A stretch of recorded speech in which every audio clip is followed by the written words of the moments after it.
And with hundreds of people still missing in Western North Carolina and little communication from those hard-hit areas, people here in the Triangle are desperate to find missing loved ones. Yeah, but for someone, help is actually help is actually coming from an unexpected source. CBS 17's Maggie Newland is live for us tonight to explain that. Rod and Angela, we all know that storms can damage cell phone towers like that, knocking out a lot of communications. But even when that happens, a ham radio as small as this can help relay messages when people are looking for loved ones. But we've seen the devastation in Western North Carolina, and with that kind of damage, a lot of families are still waiting for word. I'm just scared for my brother. Just want to hear his voice. Here in Raleigh, Alyssa Becker is hundreds of miles away from the devastating flooding in Western North Carolina. But she's doing everything she can to get in touch with her brother, Jordan Rasbeck.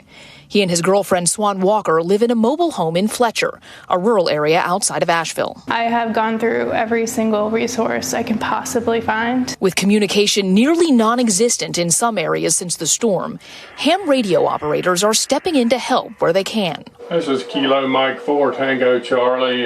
Is there anybody standing by here on the hurricane net frequency?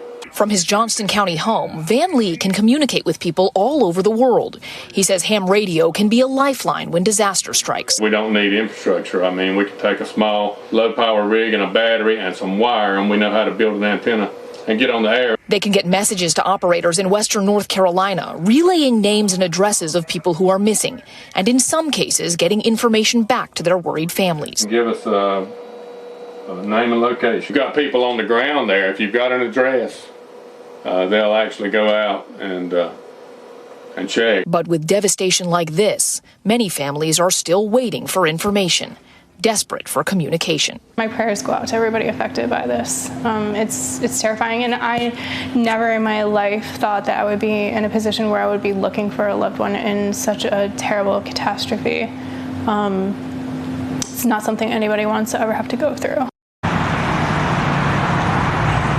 And the official number, if you're looking for a loved one, is 211. There are also a lot of social media groups that have popped up, some with thousands of people who are sharing information, trying to do anything they can to find their missing loved ones.